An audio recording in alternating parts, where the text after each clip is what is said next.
Hey guys, welcome back. I wanted to put together another video here to show you all my gear, just to give you an idea of what I'll be carrying when I do my Appalachian Trail hike. The things that I'm starting with may not be the things that I end up with, but I've done a fair amount of research and I think I have a pretty good set of gear here. So we'll start with the big three, pack, shelter, and sleeping system.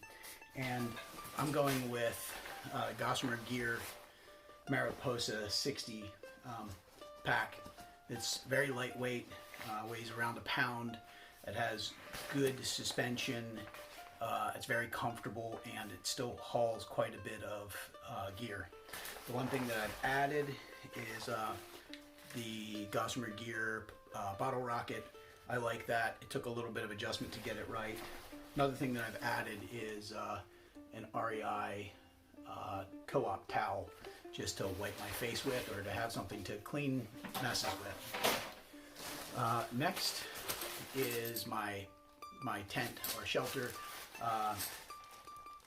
This is a recent replacement to my previous tent, and this is the Z-Pax Duplex.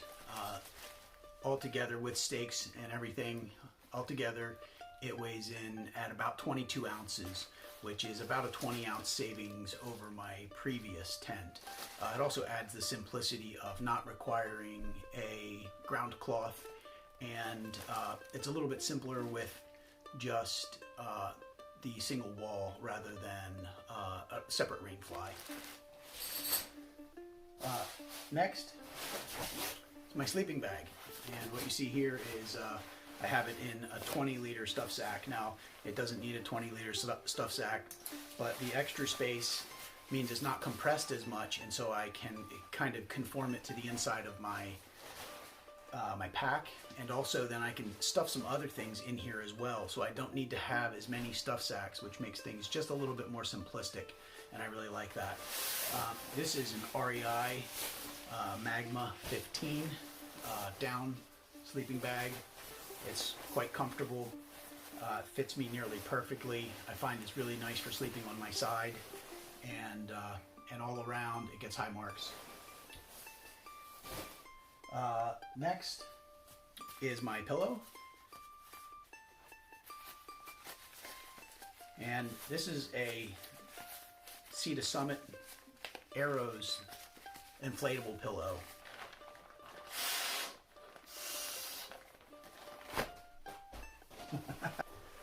Got away from me.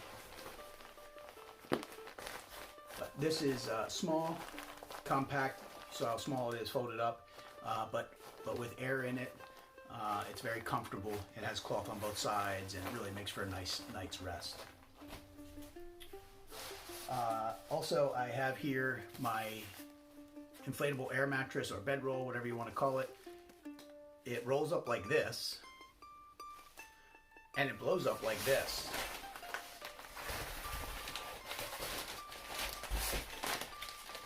Now, it is a little crinkly, but it's nice and thick, and it gives a lot of padding and insulation, creates a lot of warmth between your body and the ground. I like this model quite a bit. I've had it for a few years and I wouldn't trade it. Also, I have my Thermarest Neo Air pump that is mated to my bedroll, and this only weighs 2.7 ounces, and it's well worth the weight that it consumes in my pack for not having to blow up my air mattress. I can just plug it in, let it do its thing while I'm doing other stuff. In 2 minutes, my air mattress is blown up. I just put an extra puff or two into the air mattress and away I go. Another item that I have here is a Dutchware Gears pack cover, and this is a sil nylon pack cover to keep my backpack dry when it's raining, and that is again another very ultralight item. And as far as clothing, starting from the inners to the outers, I have ex officio boxer brief underwear. These are very comfortable. I love them. Well worth the cost. I'm wearing Darn Tough socks. Again, these are really great. Merino wool, and I really love them. Then Smart Wool Merino 250 base layer pants, Smart Wool Merino 250 base layer top. That's for in the colder months, and then in the warmer months, I'll be wearing my Caprolini, my Patagonia Caprolini dry fit shirt, or Caprolini shirt, and then a pair of 32 degree base layers. These are very lightweight base layers. I'll be using the Patagonia shirt and the lighter base layers for sleeping wear at the beginning, so that I'm not sleeping in the same clothes that I'm hiking in all day. And then I have Zion stretch pants, which these are very comfortable, and they have an adjustable drawstring that allows you to adjust the waist as you might lose weight, which I plan to probably do whether I like it or not. So, and then my final layer for hiking will be my Outdoor Research Deviator hoodie, and you've seen me wear this in all my other videos. This fleece hoodie is very comfortable, and I really love it. Next, I have a buff. This is a Marmot buff that I've had for a long time. Beanie from Marshalls that I've had for a long time. My Eddie Bauer rain jacket, and an REI Magma 850 hooded puffy, which I love as well. Of course, I have my Salomon Quest 4D hiking boots, which I love. I know a lot of people prefer trail runners. Wear what you want to wear. I may change these as it gets warmer. I'm prepared for making adjustments as necessary, but for now I'm going with a traditional high top hiking boot. One of the things that I really like about hiking boots is the support that it gives my ankles. I have weak ankles, and so I do like that. I also like that when I'm edging, a hiking boot has a stiffer edge, so when I'm traversing a mountainside, I have a better purchase on the ground. And also, one thing that I don't know can be understated, in Pennsylvania you'll find that you're going to hike through a lot of rocks, and as your foot goes down in between rocks, they tend to pinch your feet. And one of the things that I find about a traditional hiking boot is it really helps to protect the sides of your feet. I also have a pair of Red Ledge rain pants. I've only used these once, but for 6 ounces, it's well worth the peace of mind to know that I have them. If I decide I don't need them later, I will just send them home. I also have my Birkenstock Arizona EVAs. These are very lightweight and they're very comfortable. These are just to give my feet a break at the end of the day, let my feet dry out and dry out. You know. I also have my sealskin all-weather gloves. These are a recent purchase. I think that they are well worth the money. I'm liking what I'm getting out of those so far. I have a 4-liter Sea to Summit dry sack here. This is for my clothing that I'm not wearing. You can see it's a pretty small one, 4 liters, but I don't have that many clothes that I'm wearing. I also don't want my clothes just floating around in my pack, and I want to make sure that the things that I'm keeping dry stay dry, so that's why I'm carrying this bag separately. So if you watched my other video, you know that this is my Bear Vault BV 450 bear canister, and this protects my food and keeps it safe from bears, and it just gives me a lot of peace of mind that I don't have to worry about bears or rodents or anything getting into my food. And it's not so much about losing the food as it is feeding wildlife and making them dependent on human beings. And here is my cook system. I do plan to do a brief video on this, so I'm not going to go into it in a lot of detail. I'm using the Tokes 650 milliliter pot, titanium pot, with a BRS ultralight stove and It also includes a lighter and a silicone stretch lid. Here is my water filtration system, and this is a Sawyer micro squeeze with a piece of surgical tubing and the adapter for attaching something to the squeeze, and a Canuck dirty water bladder, or just a Canuck water bladder, whatever you want to call it. This is a Canuck Vecto water bladder, and the two of them work together. And again, I'm going to put together a brief video on those in use, so I'll show you those later.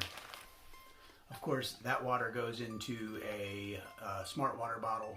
It doesn't have to be Smart brand necessarily. This shape is generally considered to be the Smart water bottle. And I do have Sport bottle tops for these. I also have a compass, and that is for if I get lost or just lose the trail. I hope very much not to ever need to use this while I'm out, but I'm sure I probably will. Next is my first aid kit. This first aid kit is not what was originally in the first aid kit. I've removed anything that I don't use and just put the basics, the things that I actually need, I've added to it. Repair items like for my tent and for my air mattress and things like that. So basically this is not just to repair me, but also to repair my gear. Some 1.8 millimeter reflective paracord. My headlamp. This is a black diamond, and I like it quite a bit.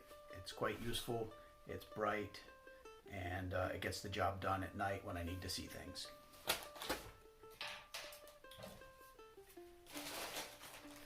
This is a poop trowel. Dig a hole so I have somewhere to go to the bathroom, and you know what we do with this. This is my pocket knife. I'm going to use it for all the things you would use a pocket knife for, cutting stuff. This is a Thiers, I suppose that's how you pronounce it. I'm not sure. I like this pocket knife quite a bit. My son gave it to me for Christmas, and it means a lot to me. I also have here an Anker power bank. This is the 10,000 milliamp hour power bank. I opted not to go with the 13,000 milliamp hour power bank because it takes considerably longer to charge. It's not a 30% increase in charging, it's more like double. And so I figured if one of these is not enough, I'll buy a second one, and charging two will be faster than charging one because I can charge them simultaneously, and that just makes more sense to me. I also have an iHome charger. This is just from Office Max or what have you.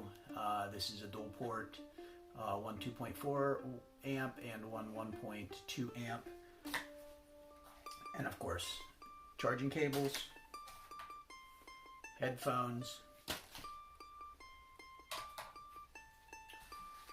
You can't see my tripod right now because I'm using it to take this video, but what it came with was a shutter that allows me to stop and start video. It also allows me to take photos if I want to take a still photo of myself from a distance.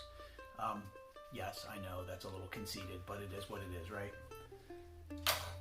I also have my Burt's Bees lip balm, which I like quite a bit, and my Field Notes journal that I'll use to keep track of my trip, and also a larger Moleskine journal, and this is just for creative writing, just to write creatively, not to document my trip. And I think the only thing that I have left is my pen, and this is a Laban Micro. I like this pen quite a bit. It's got a nice weight to it. I can always know that I have it in my pack or in my pocket, and but it's still small enough that it doesn't get in the way, so it's quite convenient. Did I miss anything? I don't know, probably. Two last items that I often overlook are my glasses and my Panama hat. I'll leave my lighter pack list with you in the comments, but that is going to have to do. So this is probably one of my last videos. I am getting close to my leave date here now. I leave in just over 2 weeks. My last day of work is just under 2 weeks. So I'm down now to getting my final preparations ready so that I can get out there and get onto the trail. If I've left anything out, or if you have any questions about any of the gear, leave a note in the comments. And again, if you're enjoying my videos, please like the video. If you want to follow my travels as I hike the Appalachian Trail, click the subscribe button. Also, I haven't really mentioned it much on these videos, but I am fundraising for Hike for Mental Health. They're a really good mental health organization. They do a lot of good, and it's a cause that means a lot to me. So if you are able to spare a few dollars and can donate to the cause, I would really appreciate it. And you can find my link to my fundraiser page in the comments. I think that's all I've got for you today. I'll catch you on the trail.